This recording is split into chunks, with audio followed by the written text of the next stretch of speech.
I'm just waiting for this to load up. This is Sasha Sabbath.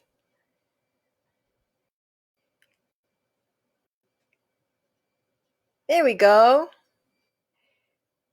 This is Sasha Sabbath of entrepreneursoulcoach.com, and we are in our Radical Soul Expansion and Success 30 Days Tips series with the hashtag Thrive, Make Money, Lead. Today's tip is day 18, and the title of it is Possible Spiritual Growth Through Changing Your Interpretation or Perception. And this part of the series that we're in, hi there, Carol. And this part of the series is really geared towards inner peace and inner freedom. Up until now, the focus has been self-empowerment. And I'll go over the past titles of the past days so that you're able to get a sense of the flow that we've been in. Day number 1 was the overview, the purpose, the introduction of the series. Day number 2 was a very important foundation self-empowerment technique on programming your energy field so that you can be the signature, the energetic signature of what it is that you want to experience no matter what's going on in the environment.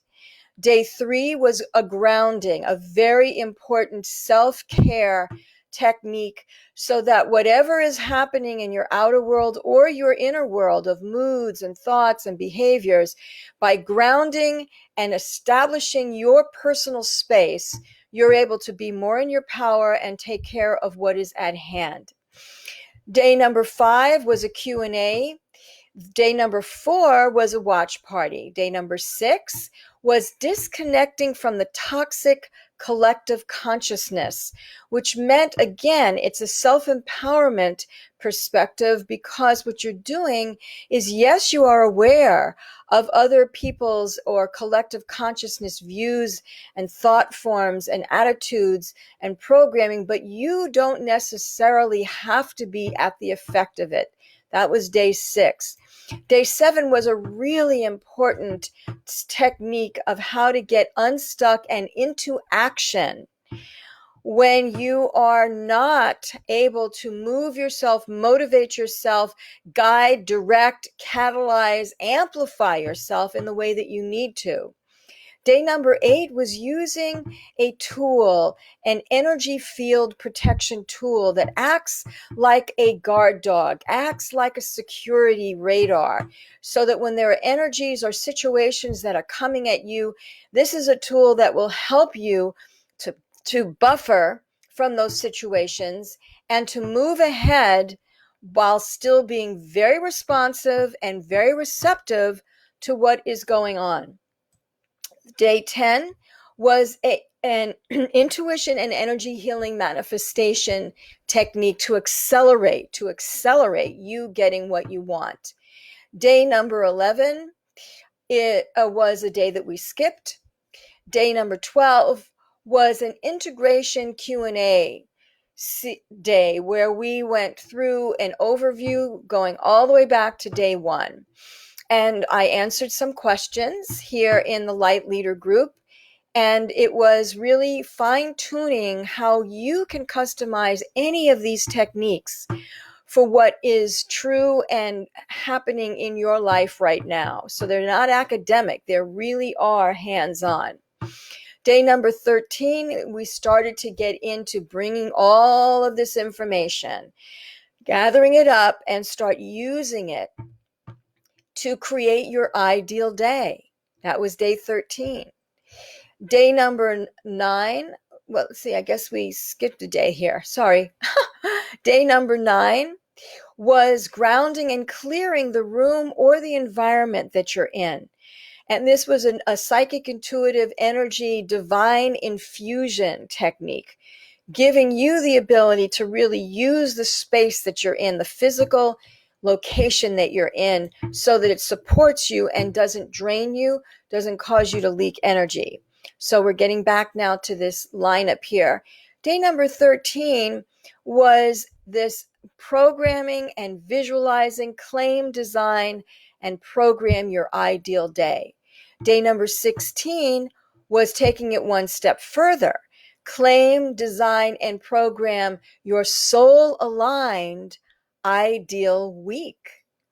And then day number 17 was this soul aligned perception. There goes Angel. Soul aligned perception and interpretation. And all of those techniques have with you really moving forward. Yeah, thank you, Carol, dear. Yeah, well, we all need it right now, don't we? What Carol wrote was, thank you so much for helping so many people. You're so awesome. Thanks, Carol.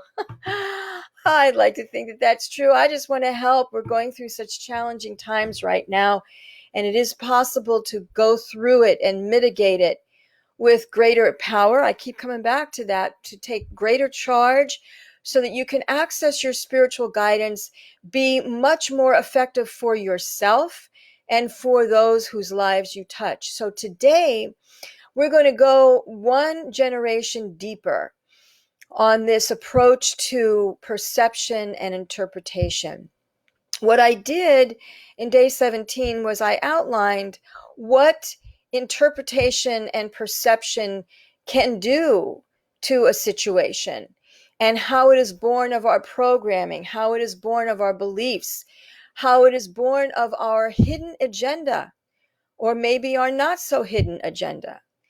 And the gift of reviewing your sense of perspective and interpretation in the face of a situation is that there's an opportunity to widen and expand your knowledge base of how people see life, do life, and expect from life.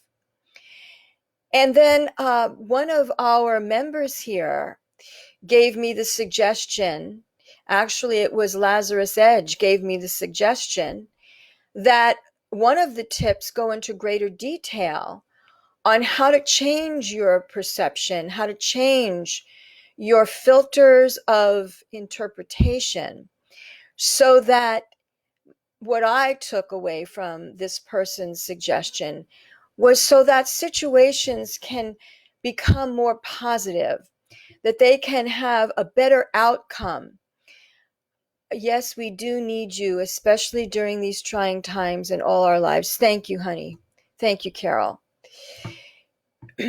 What to do when you know that you're gripped, you're right in the throes of something that is not going well, that it is not going to be a resourceful end run, that it is not going to necessarily be worth all the anguish or all the turbulence or all the confusion or all the ignorance.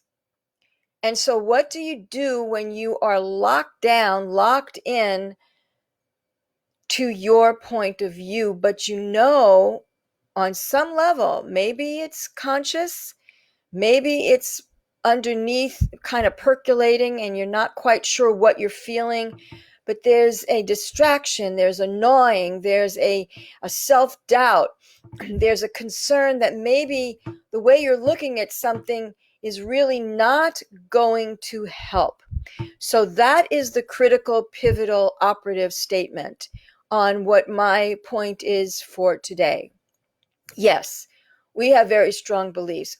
God knows I do. I mean, honestly, if I were to be in the same room as a dog fighter who puts these magnificent, beautiful dogs into a dog fighting ring only so they can experience these poor animals ripping themselves apart, I'm not so sure that I could want to change my perception and my interpretation of that person and that action. I would look through their eyes. I would take the time to see through their eyes. And the truth is, I wouldn't care. I'm being honest. I wouldn't care because I see no value in something like that.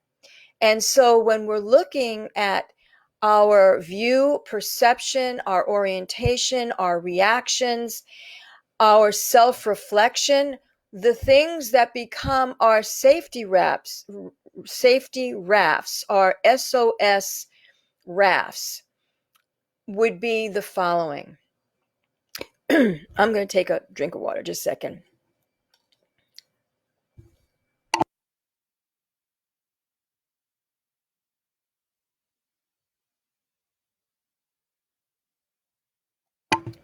Thanks. Would be ultimately when you step all the way back, when you somehow unvelcro yourself from the point of view that you have, the perception, the interpretation of something that has occurred, when you kind of uncork, unhinge, you disconnect from your knee-jerk reaction, then you become the creator of how you want to take in and respond to a situation. You become the creator. And how you become the creator is you stand in a position of choice. Am I going to be locked in and swept away with my usual reactions, my hardcore, this is true, everybody else is wrong position? Am I going to stay there? Or do I want to, even if it's just to experiment, do I want to see how it would be if I really did change and go along with the other person's perception, their interpretation? So let me just make something clear here. You can still look through the eyes of the other individual or the other group, and you might not want to go along with it. Like I said, I don't know what it would take for me to be aligned with dog fighters. I just don't see it in this lifetime. However, what can happen is there could be situations where the end result is something that you want to be different than the track that it is barreling down at the time that you are in the throes of it. Meaning, yes, you have your programming. Yes, you have your evidence. Yes, you have your past experiences to justify your reaction. However, you see the wall you're going to hit. You see the damage that could take place.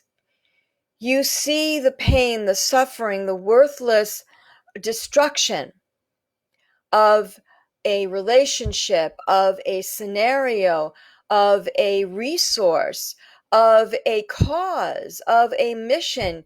You see that if you dig your heels in with the view that you have, the question at the end of all of that would be, was it worth it? Was it worth it? Was it worth the harrowing, hurtful, destructive, maybe life-threatening, maybe just destroying years of a wonderful relationship or moments of a relationship? Is it worth it? Now, if the answer is yes, then okay, keep on going.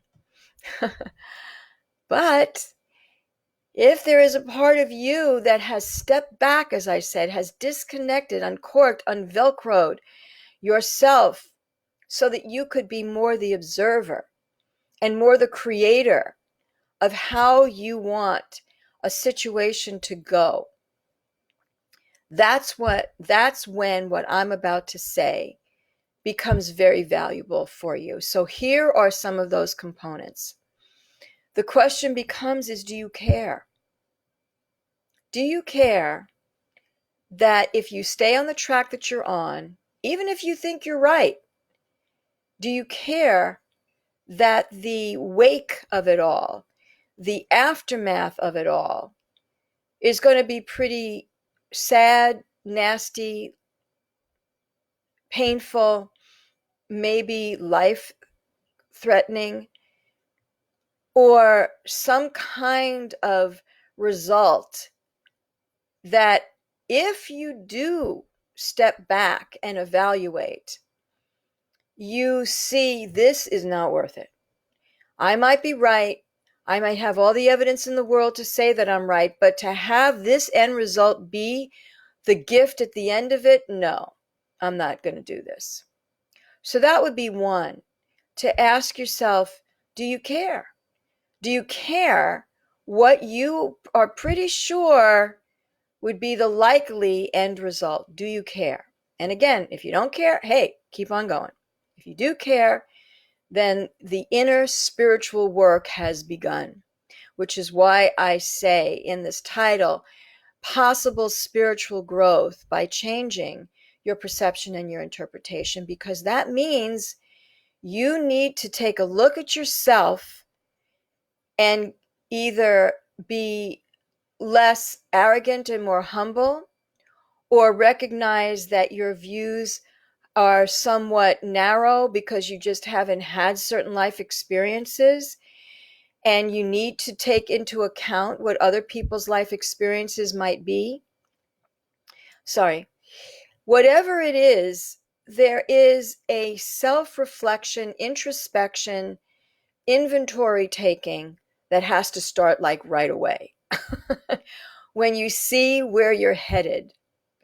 And so as a result of that, what you're really trying to do here is to create, is to be a co-creator of the experience so that you can have your influence be a end result that was worth it, that would be a valuable one, that would be a end result that could actually help improve a situation, or at least keep everybody healthier, or have everybody go off and do some homework maybe, but it wouldn't be this crash and burn kind of end result. Now, that's a pretty dramatic end result that I'm giving you as a scenario. There can be some that are so way less dramatic. However, I'm using this to make my point. Because right now, with what's going on with this coronavirus, it is bringing to the surface my next point, which is character. The choices, the games that are being played, the lies, the suffering, the inordinate suffering, the seeming to be no end to the unfairness, the evil, the manipulations, the lack of empathy, compassion, or even interest in the truth. Where do you go in all of this as you perceive and interpret what's happening, and still keep move forward, still be somewhat happy in your life, but most importantly, to be resourceful so that you can pivot and take care of yourself, take care of those you care about. That means the human species as well as other species, as well as our land, our water, our air. And so what you're asking yourself is, what character do I want to be in this matter? Even if I have all the evidence to lock in my perception and my interpretation, is the person that I am showing up as in this situation, do I want to be that person? Do I want to be that character? Do I want to have that kind of influence? Do I want to have that kind of, let me find the right words. I got distracted by the pop-up. Do I want to have that kind of association tagged to me, that once I play out my cards based on my interpretation and my perception, do I want to be that person in other people's eyes? Do I want to be the person who is known for having taken that kind of stand, that kind of interpretation, that kind of perception? And maybe the answer is yes. And so once again, great, keep on going. But if it isn't, if when you step back, and I'm telling you, you do have to step back, because when we're in the grips of something, it's very hard to do anything of what I'm talking about, because you are on rails, you are a torpedo that has been unleashed, and the chips are going to fall where they're going to fall. My whole point here is inner freedom and inner peace, and using perception and interpretation so that you really are soul aligned. Soul aligned to what? soul aligned to the person that you really want to be, because you see the kind of world you want to live in. You see what your role would have to be to live in that world so you could help to create that world. And in this moment, whatever the moment is that you're facing with this perception and interpretation challenge, the question becomes, am I the character that would help bring about the world that I want? So we have number one, do I care? Number two, what is the character of a person who would want this kind of end result? So if you are doing plan A, which is you are hell-bent, you are going to keep on going, true to your perception and interpretation, no matter what damage is done, that is a character that will be on display to yourself and to anybody else who's watching or is privy to your role in the matter. And do you care? Do you care? And are you ready for the consequences of being that character? So that's plan A. Plan B is you were able, through the grace of God, to step back and assess, wait a minute, I better put the brakes on here because we are hitting for a wall where all kinds of damage is going to happen. There will be smithereens and shattered egos, people, aftermaths that I don't want to be a part of. I don't want to be a part of. I don't want to be a character in that film. I don't want to be known as having ridden that wave. I don't want to be that character that would allow that to happen. That's where the spiritual growth comes in. If it's something that you want, like I said, we got to go back to number one. Do I care? So we're on the assumption, again, I keep repeating this because both are right for the individual. They get to choose. Yes, Sasha, I like me with dogfighting. I'm going to tell you, I would be in that plan A category. So there could be situations where it's, nope, brakes are on, see ya. And then another scenario would be, no, I don't want to be that person. I don't want to contribute to that end result. I do see other possibilities. I have to calm down. I need to take a break. I need to go get something to eat. I need to leave the room. I need to hang up the phone and call back. I need to do something to break the grip, and to do that disconnect, do that uncorking, do that unvelcroing, it's a Sasha-ism, and come back and create something better. Create something better. And so the only way that, from my perspective, the only way that a person can change their filters, change their perception, change their interpretation is because there's a greater good, there is a higher cause, there is a greater vision of opportunity and possibility that is worth the discomfort of having to maybe stand down, step down from your otherwise locked in point of view. Even though you think you are right, because you have the evidence, you have the life experience, but you look at where this is headed, and does it matter that you have that evidence and that life experience and all the reasons why that says, I'm right? There may be a situation that says you might be right, but so what? If this damage, this breaking down the mission, the cause, the possible harmony that would be of greater value, or the greater partnership, or the greater redesign of something, or the greater going back to the drawing board and doing things differently, would give you more of the bigger picture that matters. And let me tell you what it takes to do that. This plan B version. It takes courage And it takes a tremendous sense of self-esteem and self-confidence and self-worth. Self-confidence, self-worth, self-esteem, courage. Why?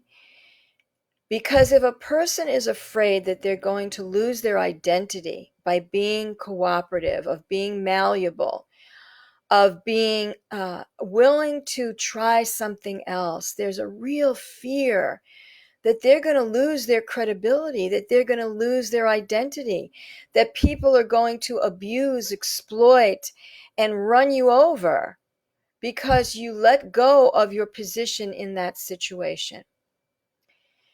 Do you understand what I'm saying?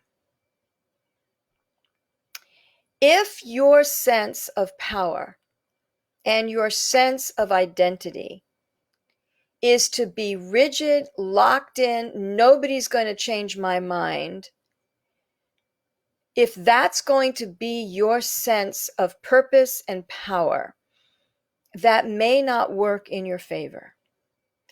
Because the character that you will emerge as and the end result that you will have catalyzed, facilitated, been a part of, or even created single-handedly may not be ultimately who you want to be. Now, the identity that gets created by somebody who's willing to see the other person's point of view and change their behavior, change their attitudes, change the things they say, change their choices, change what they end up doing. That person who is willing to see through the other's eyes, if they know who they really are, if they know their true value, and they have a purpose to life that is not dependent upon being so locked in and unmovable, that is a strength. That is a strength. It doesn't mean that you abandon yourself. It means that you are embracing yourself and you have the personal power, the self-love, and the self-understanding and the self-respect to know that you can go with the flow, you can pivot, you can adjust, you can keep in mind what is the purpose of it all. And would it be better to serve that purpose by changing a little bit about your own perception and your own interpretation, which then leads to you changing what you say, what you do, and your influence and your impact on the people involved, the environment at hand, and so on. And so the ultimate prize in all of this, to do the plan B, to go for the spiritual growth, is to go deep inside of yourself and find out where your personal power really comes from. Does it come from running people over and just being completely rigid, uncooperative? You don't want to hear about it. Everybody else is crazy and you're not going to listen to it, which is the way I am about dog fighters, I confess. Are you going to be that? Which is okay for certain circumstances. But if it's not okay, and like I say, you find a way to step back and uncork yourself, and you look from a bird's eye view, a 360-degree view to the best of your ability, and what you see is disaster. What you see is a destroying of the bigger picture, the bigger cause, the bigger purpose, the bigger opportunity, the bigger possibility. Then you have to do something. You have to change. And that's not easy sometimes. However, when you ask and you, in the quietude of your own private space, you ask yourself what's more important. For me to show the world or people involved in a situation that I can adjust because I have the strength of character, I have the strength of vision, I have the self-love and the self-admiration and the self-respect to know that I'm not going to lose who I am because I change my mind.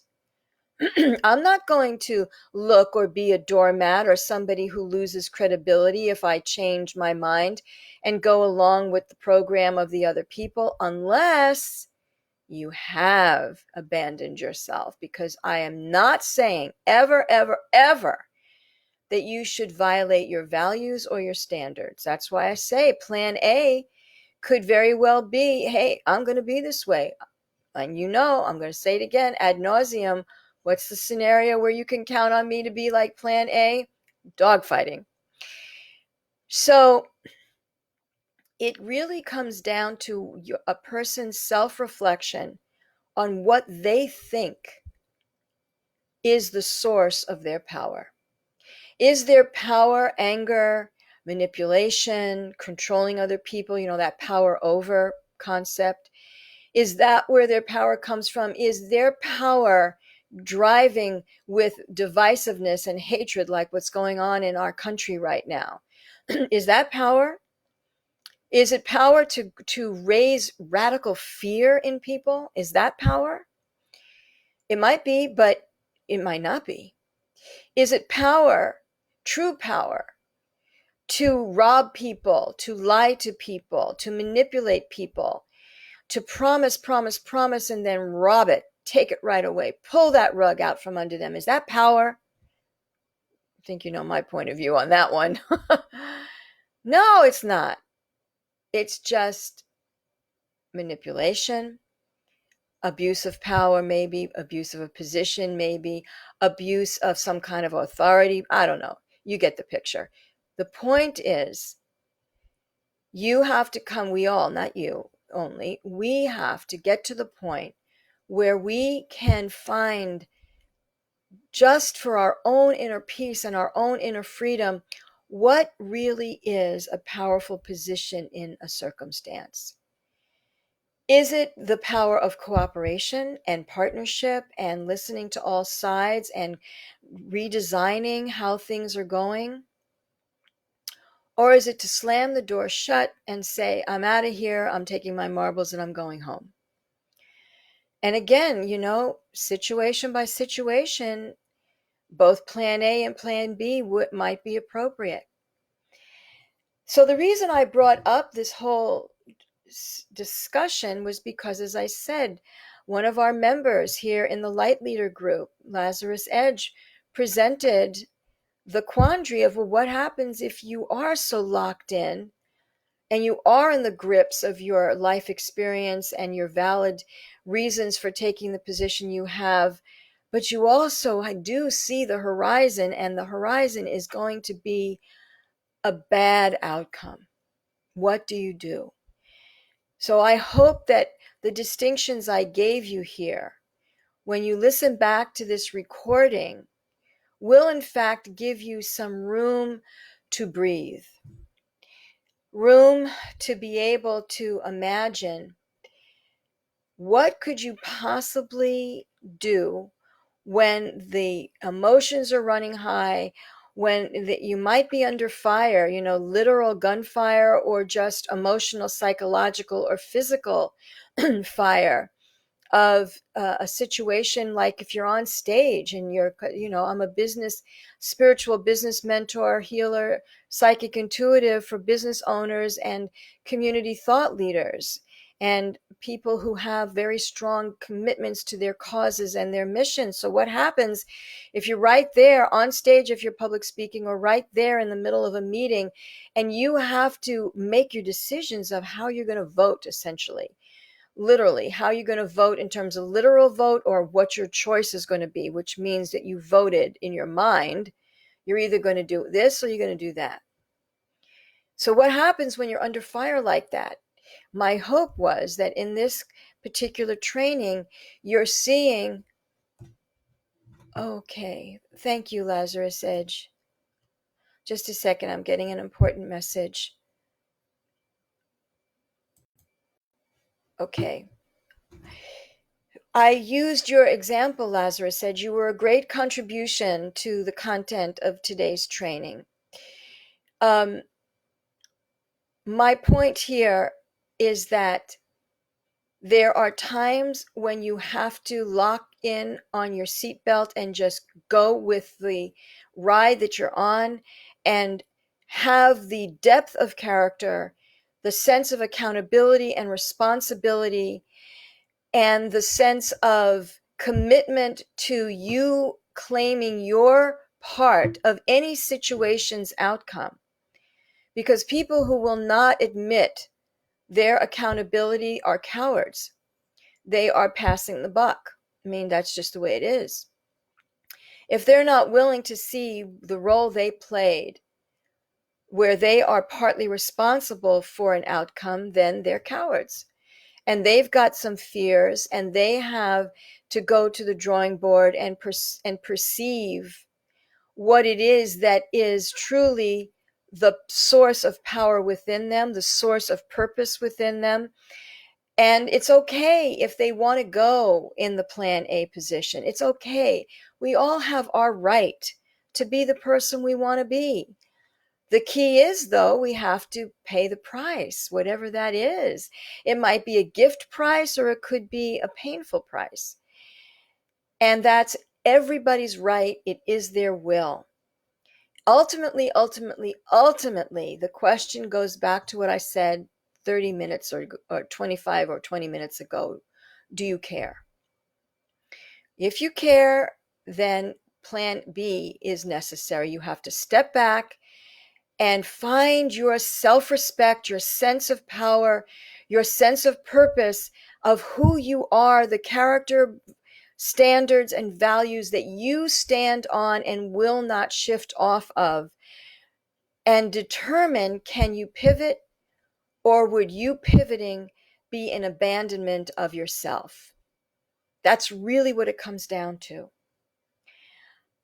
This is one you want to listen back to and take notes, I think. In any case, this is our day 18 of the Radical Soul Expansion and Success 30-day tip series that goes with the hashtag Thrive, Make Money, Lead. Tomorrow, I actually, to be honest with you, I'm doing a series of these tips all in one day because I missed a few days. I was involved with some projects that were so compelling, and so I'm going to catch us up here so that we can stay in our 30-day frame. So the next tip is going to have a little more to do with this same topic, being able to find inner peace and inner freedom through how we view things and who we determine we're going to be in the matter. If you have anything that you want to talk to me about, if something has stirred you deep in your soul, then let's have a conversation. Let's have what I call a soul expansion and success complimentary conversation. If you're interested in knowing what services I have that could help you in business, help in your other causes. You could be an employee, you could be a householder, but you've got some real missions and causes and contributions that you really want to show up differently in, and more with your power, more with your access to your intuition. Then let me know and we'll talk about it. I'm going to put in the description of this particular Facebook post a soul activation and success assessment, so you can take a look at that and see if talking to me would be on the right track for you. If not, then you've got all of these tips. They can be found in our private Facebook group, like Leader Power and Success Mission Impact, in unit number 14. And if that doesn't work for you, you can go to my YouTube channel and look for the playlist that's under the same name, Radical Soul Expansion and Success 30-day tip series. So I will end the way I always do. I send you my love. See you in the next tip. If you want to talk to me, just say interested in this thread and I'll reach out to you. And when you use these attitudes and approaches and filters to approach your life experiences. And if what I said in here really worked for you in a certain circumstance, please put in the thread and say hashtag when and tell us what happened. Okay. Be strong, be healthy, do not abandon yourself, and know that there is great love all around you. There are great blessings all around you. The light is coming in with powerful force to meet the darkness. And I know that you're part of the light. God bless. See you soon. Bye for now.